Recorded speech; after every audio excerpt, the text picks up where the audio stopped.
Balance ta VSS, c'est qui, c'est quoi? Balance ta VSS, c'est le fruit de la rencontre de 5 étudiants et étudiantes en infocom à l'UJCAM d'Aix-en-Provence. Ensemble, nous avons choisi de lutter contre les VSS dans le milieu universitaire français. En quelques mots, notre but à nous, c'est de vous apprendre à reconnaître une VSS et à y réagir si vous en êtes victime ou témoin, mais c'est aussi de vous informer sur les organismes existants. Mais alors, une VSS, c'est quoi exactement? Pour répondre à cette question, nous avons choisi de vous demander votre avis. Alors, je voudrais juste vous demander, est-ce que vous savez qu'est-ce qu'une VSS? Voiture, une marque, je sais pas. Je crois que c'est violences sexistes et sexuelles. Tout à fait. Alors, les VSS, c'est l'acronyme pour désigner violences sexistes et sexuelles. Pour toi, à partir de quel moment est-ce qu'on peut considérer quelque chose comme une violence sexiste ou sexuelle? À partir de quel moment? Je crois qu'on te fait une réflexion sur ta façon d'être, ton genre, la façon dont tu t'exprimes. Quand il y a touchement physique non consenti. Pour y voir plus clair, nous avons demandé à Carla, Mademoiselle PACA 2022, engagée contre les violences sexistes et les violences faites aux femmes, de définir ce que sont les VSS. Les violences à caractère sexuel et sexiste recouvrent les situations dans lesquelles une personne impose à autrui des comportements ou des propos oraux et écrits. En d'autres termes, ils sont subis et non désirés par la victime. Ces violences portent atteinte aux droits fondamentaux de la personne, notamment à son intégrité physique et psychologique. Elles sont interdites par la loi et sanctionnées pénalement. En effet, selon le site de l'Université de Reims Champagne-Ardenne, les violences sexistes et sexuelles sont l'ensemble des actions qui portent atteinte aux personnes en raison de leur sexe, de leur genre ou bien de leur sexualité. Ces VSS englobent donc aussi bien les propos sexistes que le harcèlement, les agressions sexuelles, les viols, les menaces et le revenge porn, mais aussi l'homophobie, la transphobie, les humiliations ou encore les insultes et les discriminations liées au sexe de la personne.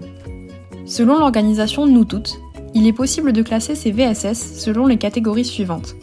Tout d'abord, les agissements sexistes, puis les injures publiques à caractère sexiste, le harcèlement sexuel, les agressions sexuelles ou encore le viol. Néanmoins, il faut tout de même retenir qu'aucune de ces violences ne doit être sous-estimée, puisque chacune d'entre elles peut avoir des conséquences graves sur la santé physique et ou mentale d'une personne. Pour cette raison, elles sont toutes punies par la loi et constituent des délits à part entière. Mais alors, s'il existe plusieurs types et catégories de VSS, comment faire pour les reconnaître? Pour savoir si un acte dont vous avez été témoin ou victime est une VSS, il faut tout simplement vous demander si cet acte était consenti ou non, et s'il a pu porter atteinte de quelque manière à votre intégrité physique ou morale. En effet, l'ensemble de ces violences ont pour trait commun l'absence de consentement et l'atteinte à l'intégrité physique ou morale. D'ailleurs, si vous souhaitez en savoir plus sur la notion de consentement, vous pouvez jeter un coup d'œil à la campagne gouvernementale « Sans oui, c'est interdit » sur le site étudiant.gouv.fr. Les VSS existent-elles dans le milieu universitaire français?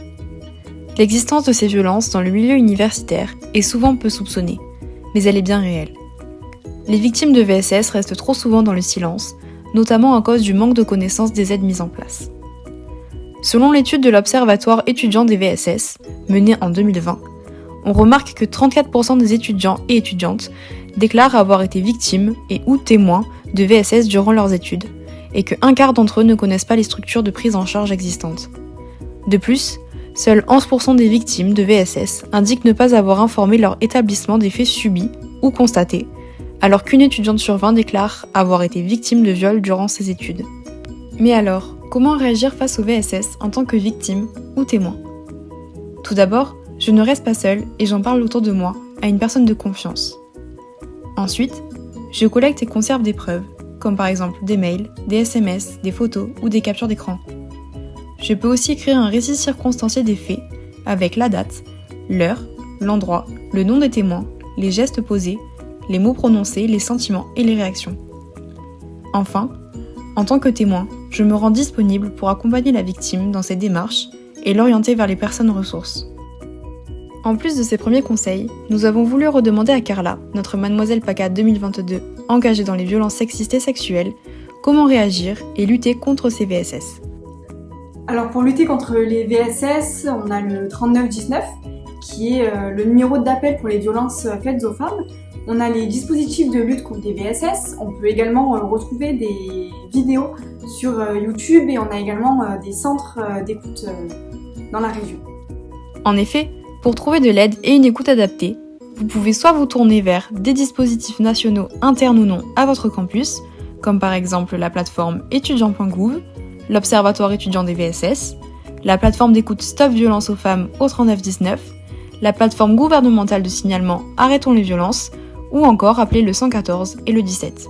Vous pouvez aussi vous tourner vers des dispositifs régionaux internes ou non à votre université, comme par exemple le service Respect Égalité d'Aix-Marseille Université, la plateforme Safe Campus présente dans différentes régions de France, ou encore les dispositifs de signalement et de santé de votre université.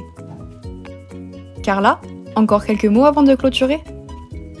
Si vous avez été victime ou témoin de violences sexistes et sexuelles, ne restez pas dans le silence et regardez les vidéos de Balance ta VSS sur YouTube. Vous y trouverez toutes les infos pour savoir vers quel organisme vous tournez ou tout simplement pour apprendre à reconnaître ces VSS et y être sensibilisé. Et surtout, n'hésitez pas à jeter un coup d'œil à leur Instagram. Si vous avez des questions, vous pouvez nous contacter en DM sur Instagram en tapant @balance ta VSS.